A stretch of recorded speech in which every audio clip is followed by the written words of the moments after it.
Today, many of us would be concerned with the forest environment, the plant species, the wildlife, and how we would handle this, and our conscience in relation to dealing with these issues in our careers and in our personal lives.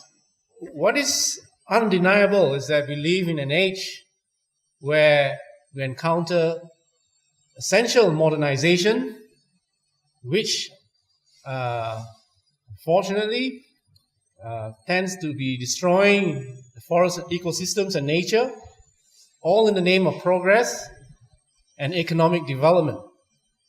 And in many cases with the aim of enriching a powerful few. So who are the victims in these cases? Obviously it's the environment, and of course the poor and other people whose resources are taken away as a result of development. So this happens when, on a global scale, when planners, the politicians, and businessmen neglect, or probably for some reasons do not consider the environment in their policies to that great extent. So what happens? Right? And before I go further, I'm not addressing this talk on behalf of UFRO. The opinions raised here are my own, and therefore feel free to discuss with me personally and not take it up on the organization in which I represent. So when nature is destroyed, livelihoods will be affected, that's for sure. Cultures, of course, will also be affected, and lives are lost in the case of environmental pollution. You have two perfect examples, many examples. You can think of the Chernobyl disaster and the big disaster in India many years ago. Many parts of our earth are falling deeper into the throes of an ecological disaster. Now, very often, humans, we are never satisfied with what we have. And it takes great discipline, great conscience, and personal commitment to avoid greed. And greed has led mankind to generally neglect the age-old obligation to protect nature. So why am I saying all this?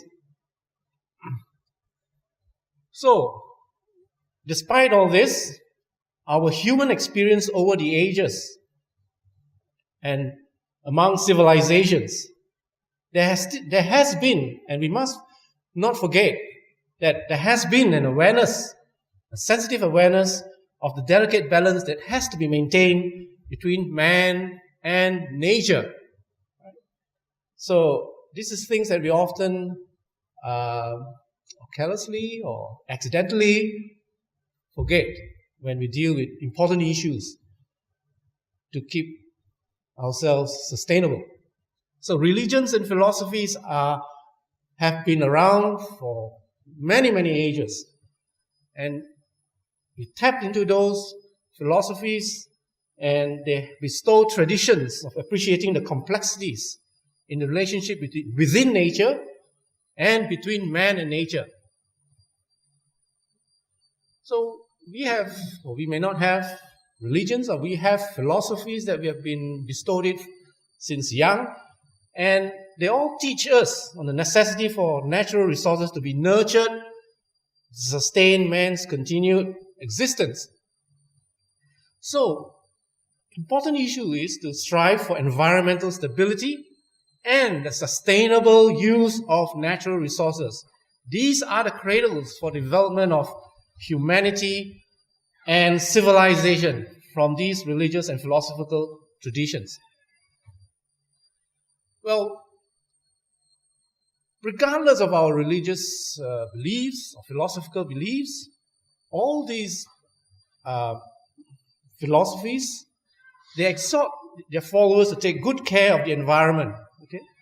So religious teachers knew that appreciating nature, preservation of natural environment, and conservation of resources are essential components of man's relationship with his creator, with nature, with his fellow human beings, and thus with his own spirituality and material well-being.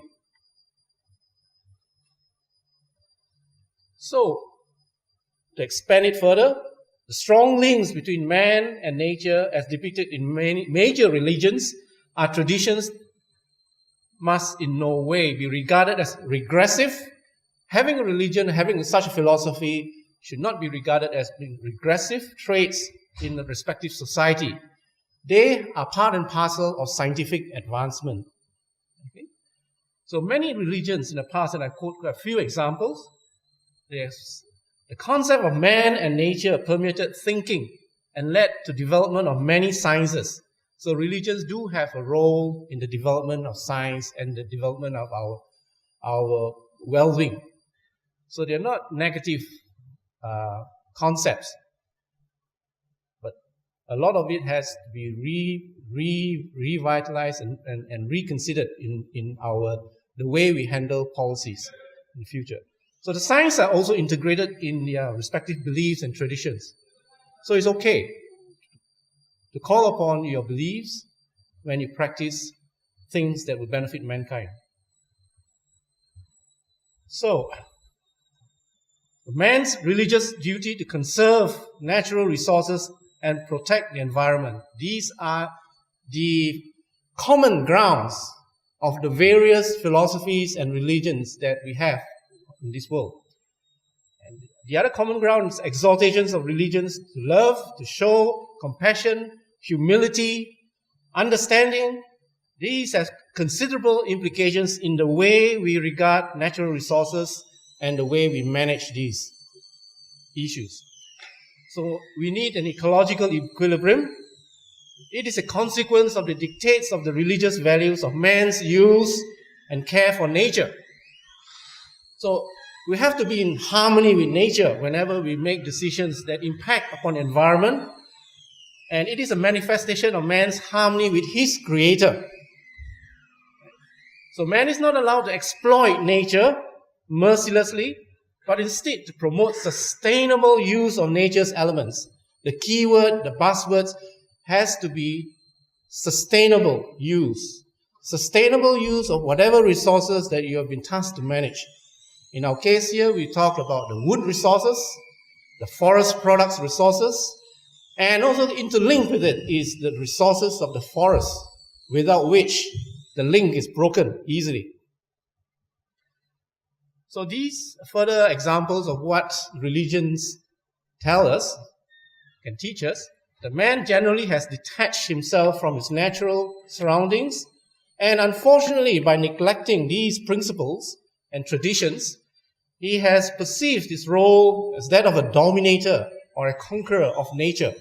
And we try to manipulate nature in order to make our lives better, instead of coexisting with nature.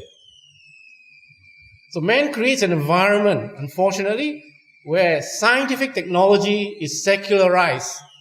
Right? In the absence of principles, he has created nature and he has secularized it. And what happens is that it leads man to disrespect nature and ultimately lose his humanness too. So there is a link. How we treat nature ultimately reflects on how we treat one another and in society and on a global scale too. So this is a short discussion. I won't go on and preach. It's not my role here. I put my head on the chopping block if I were to do more of that.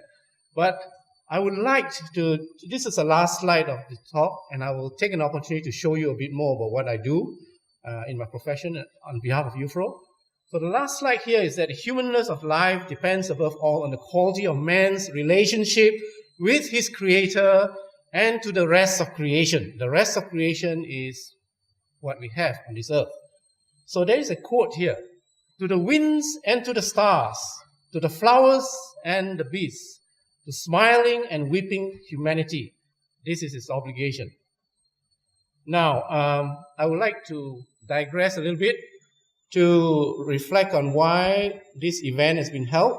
It's a tree planting ceremony tomorrow, and the day after will reflect also our role for being here, and we are here to celebrate the World Wood Day, and in connection also with the International Day of Forests.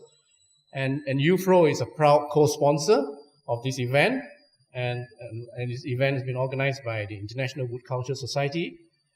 So the underlining theme of this is the same: our obligations to society, and calling upon our reserves, our ideas, our philosophies, and these are the very same things that we strive to work on, right?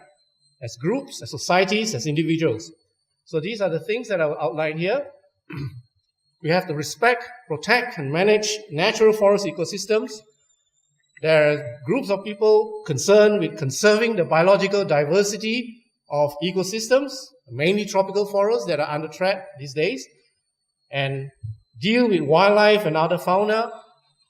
Also, our emphasis is to also protect and manage plant and tree resources, and to be considerate of the role of forests and its people, especially the rural communities who depend very closely on the various types of wood and non-wood forest products.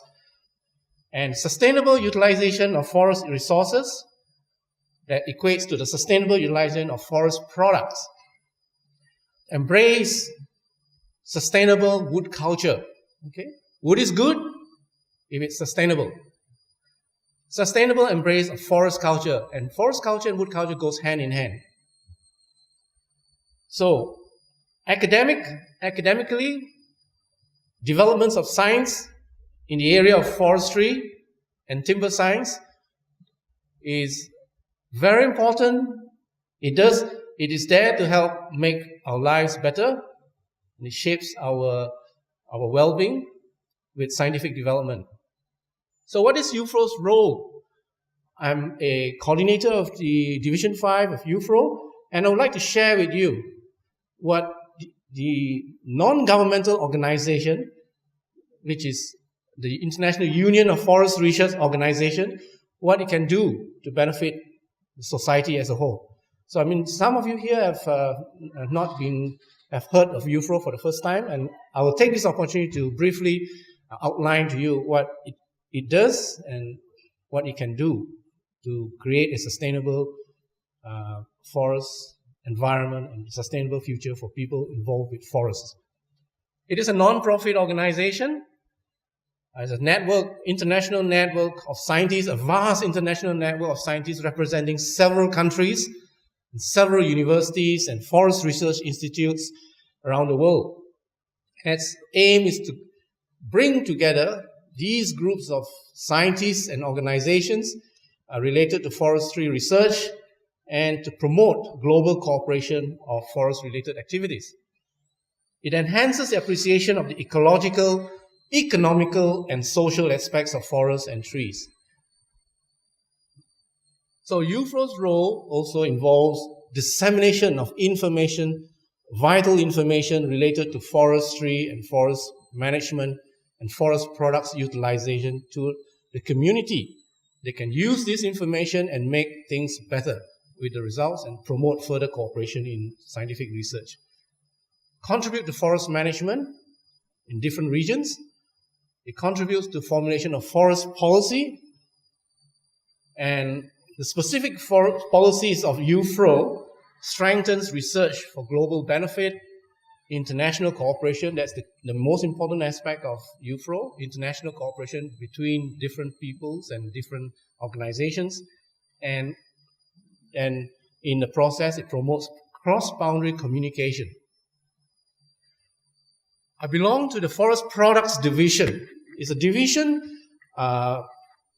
concerned with the promotion of forest products research among the UFRO member countries, and also bringing in non-UFRO members among the audience or among the people to participate and be collaborating with UFRO members. I have three deputies. We have a term in which we do a lot of this networking, and from 2010 to 2014. So we have one deputy from the United States, Jamie, Dave Count from New Zealand, and we have a person from Finland, Pekka, and we work very closely in organizing and coordinating UFRO activities related to forest products research. And wood culture activity is just one of many activities that UFRO is co-sponsoring or supporting or directly involved as organizing it. So the Division 5, which is the division I'm addressing, is involved in the cooperation of many areas of forest products research. The quality of wood, you could see outlined there, these general aspects that many of you would find a niche in. And I welcome you to consider joining UFRO or contacting UFRO to express your interest to be collaborating with members. There are many UFRO members among us, and we will be happy to encourage you to become a part of the UFRO network of scientists. Physical, chemical properties of wood, the many areas of research that I will not outline, and of relevance to the wood culture community here, we have in an area of protecting wood from biodeterioration, we have also this address an issue called the wooden artifacts protection. So that is a new area in UFRO, and I'm sure you'll find something useful to you there. And it's also related to wood culture. So we have a working party on wood culture, and we have also a working party in the Forest Products Division addressing the wooden artifacts. Amongst all these areas of scientific activities that we are involved in. Now, in addition to this division, we cooperate among the different divisions. There are about 6 or 7 other divisions in addressing forest management, forest conservation, and overall, the divisions come together and address the strategic issues of UFRO for the 2010 and 2014 period. And these issues are very topical, and they are issues that will always be coming up for discussion at the global scale, and UFRO is also involved in these cases.